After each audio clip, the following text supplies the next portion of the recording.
Magic on TikTok is everywhere. Street magicians approach strangers. Card tricks go viral. Reactions get millions of views. But sometimes the person getting tricked, they don't find it entertaining. They find it threatening. And things escalate fast. This video reveals 3 times TikTok magicians picked the wrong target. 3 confrontations caught on camera. 3 moments that went from entertainment to genuine danger in seconds. These aren't staged pranks. These are real situations where magic tricks triggered real consequences. By the end of this video, the understanding of why street magic requires serious awareness and judgment will be completely different. July 2021, Las Vegas Strip. A TikTok magician named Zach King, not the famous Zach King, but a street performer using a similar name, is filming content. His specialty is approaching tourists and doing quick sleight-of-hand tricks. 2, 3. Gone. Oh, What else? Usually it's harmless. Borrow someone's phone, make it vanish, reveal it in an impossible location. The reactions are great for content. Take your phone out for me. Take your phone. No. We're doing it to take your phone out. Now, your phone, right? He spots a guy in his 30s wearing an expensive watch and designer clothes. Perfect target for a high-end phone trick. Zach approaches with his camera operator filming. Hey man, can you help with a quick magic trick? Just need to borrow your phone for like 10 seconds. The guy seems friendly enough, hands over his iPhone. Zach does his routine. We're doing it to take your phone out. Now, your phone, right? Now, watch. You ready? We're going to try and make this vanish. 1, 2. Classic misdirection. While the guy is looking at Zach's right hand, the left hand palms the phone and drops it into a hidden pocket. Then Zach acts confused. Wait, where did it go? Did you feel anything? Oh my gosh.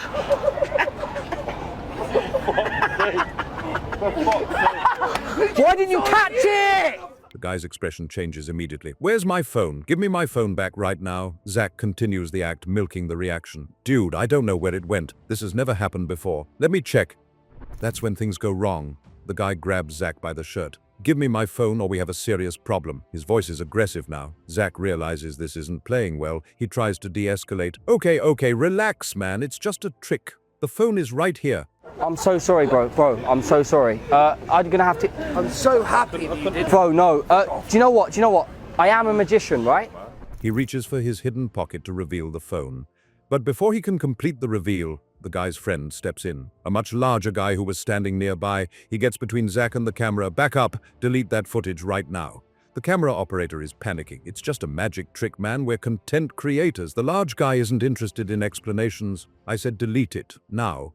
The situation is escalating. Other people on the street are noticing.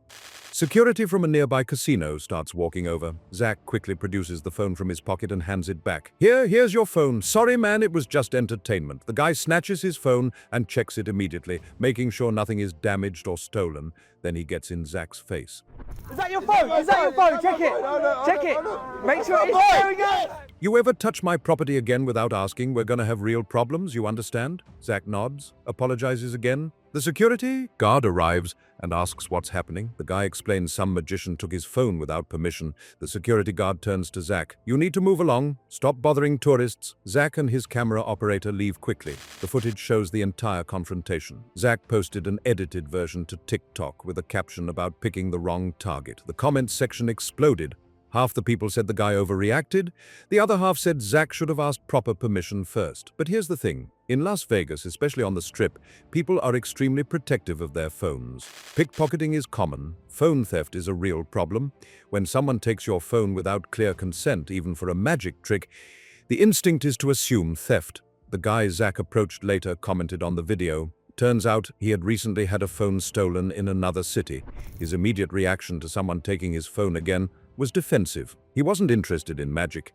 He wanted his property back immediately. This incident went viral with over 5 million views.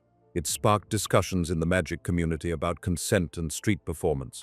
Many professional magicians commented that you never ever take someone's phone without explicit permission and clear communication that it's a magic trick. The surprise element isn't worth the risk. Zach continued making content but changed his approach. He now asks permission clearly before borrowing any personal items. The lesson was learned, but it could have gone much worse if the situation had escalated further. March 2022, New York City subway, a TikTok magician named Justin Flom, not the real Justin Flom, but someone using a similar stage name, is filming magic content underground. His concept is guerrilla magic. approach random subway riders and blow their minds with impossible tricks. He spots a woman in her 20s sitting alone, looking at her phone. She's wearing headphones. Perfect, isolated target for a reaction video. Justin approaches and sits next to her. He starts performing a card trick right in her personal space without saying anything first. She notices him in her peripheral vision and pulls out one headphone. "Can I help you?" Justin smiles and continues. "Just watch this, it's amazing." He fans out a deck of cards. "Pick a card. Any card." The woman looks uncomfortable. "I'm good, thanks." She puts her headphone back in. Justin doesn't take the hint. He continues trying to engage her. "Come on, it'll take like 30 seconds. Just pick one card." That's when another passenger intervenes. A guy sitting across from them. "Yo, she said she's not interested. Leave her alone." Justin looks over, annoyed. "Dude, I'm just doing a magic trick. Mind your business." Wrong response. The guy stands up.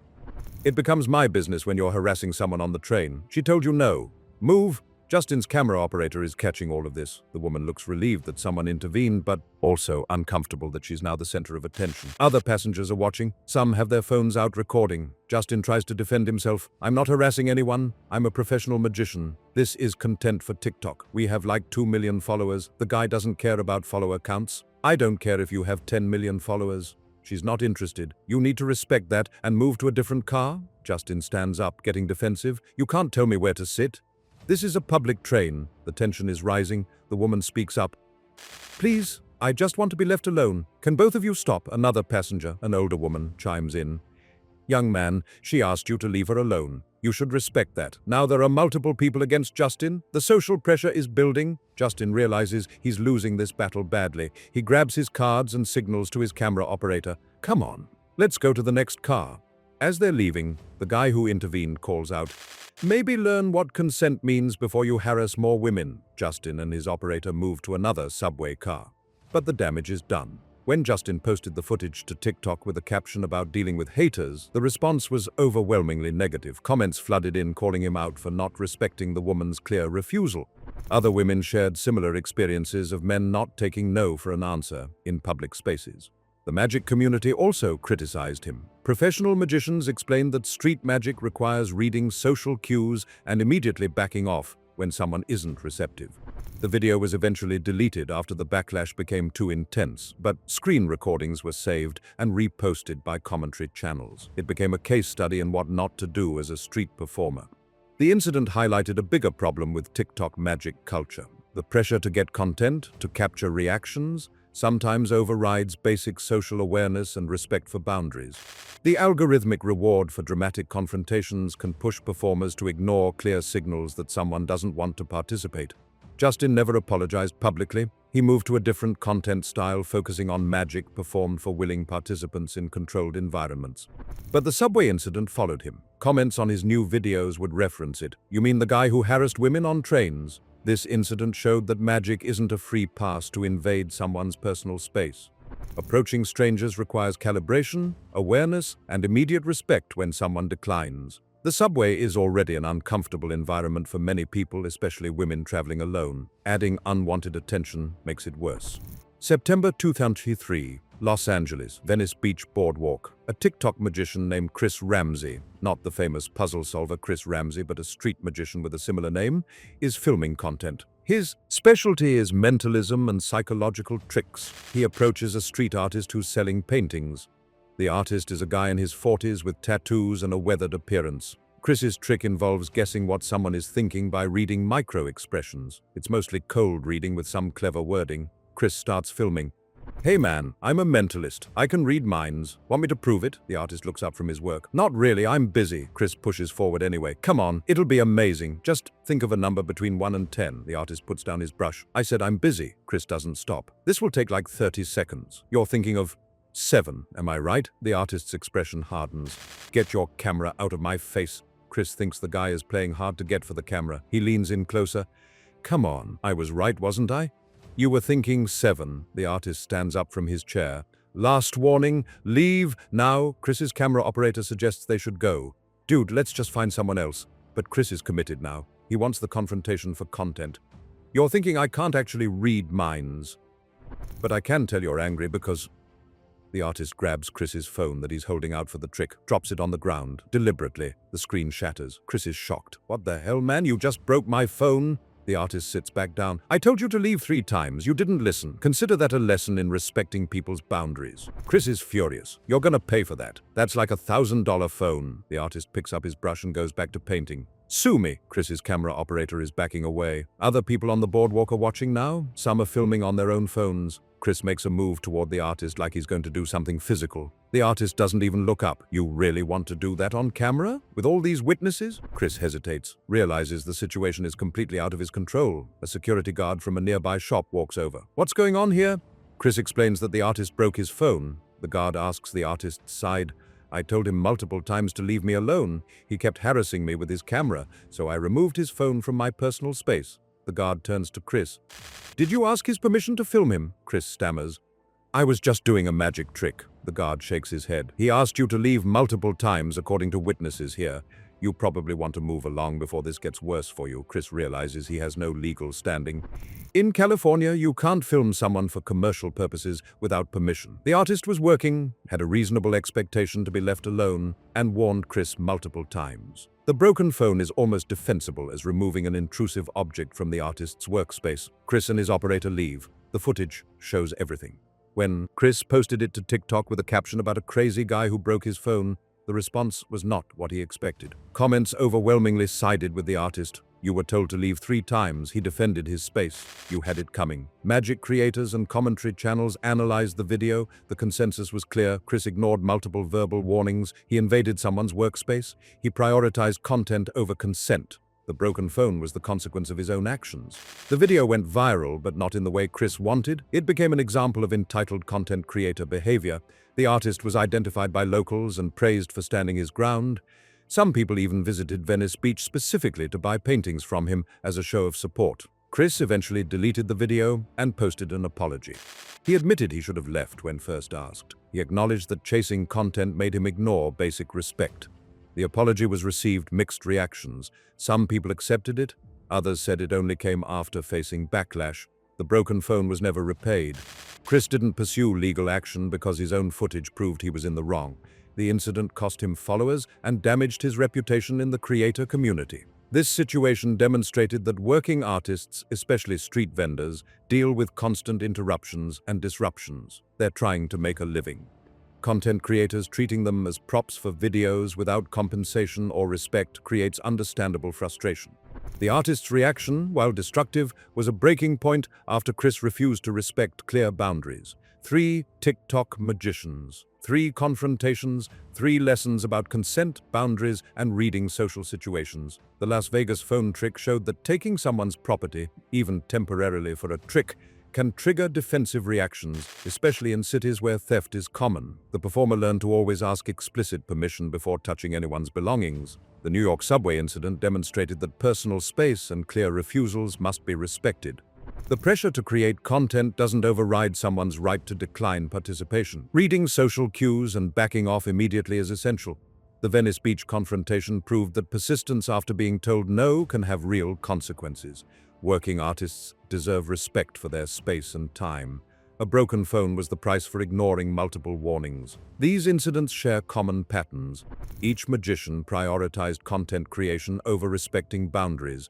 Each ignored clear signals to stop. Each escalated situations that could have been avoided by simply walking away.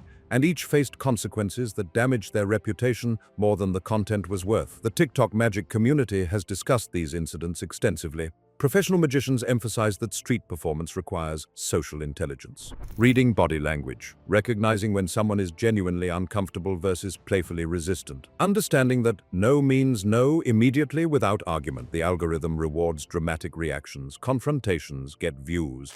But chasing those metrics can push performers into ethically questionable territory. The line between entertaining strangers and harassing them is thinner than many creators realize. Modern street magic has unwritten rules developed over decades. Approach with clear, friendly energy. Make the invitation to participate obvious and easy to decline. If someone says no, thank them and move on instantly. Never touch someone's property without explicit permission. Always be aware of your surroundings and power dynamics. Women approached by male magicians may feel threatened, regardless of intention. People of different backgrounds may have cultural reasons for declining. Someone having a bad day doesn't owe anyone a performance smile. These nuances matter enormously in public performance. The footage from these confrontations serves as education for aspiring street magicians. They're shown in magic workshops as examples of what not to do. The discussions focus on how each situation could have been avoided with better judgment and respect. Several magic creators have shifted their approach after seeing these incidents, more asking for permission up front,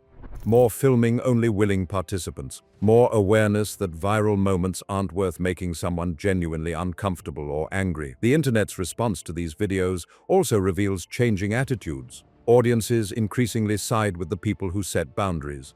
Comments call out entitled creator behavior. The magic of consent-based performance is appreciated more than pushy confrontations. If this video showed something important about respecting boundaries while creating content, subscribe right now. Next week explores the psychology behind magic tricks, how magicians manipulate attention, the science of misdirection, why our brains fall for illusions even when we know they're tricks. Drop a comment below. Were these confrontations justified? Should the targets have reacted differently? Or did the magicians get what they deserve for not respecting boundaries? Share honest thoughts. Hit that like button for more analysis of viral magic moments, the situations that went wrong, the lessons learned, the unspoken rules of street performance. And remember, magic is about creating wonder and amazement, but that only works when the audience is willing. The moment someone says no, the show is over. Real professionals understand that consent isn't just important, it's everything. See you in the next one.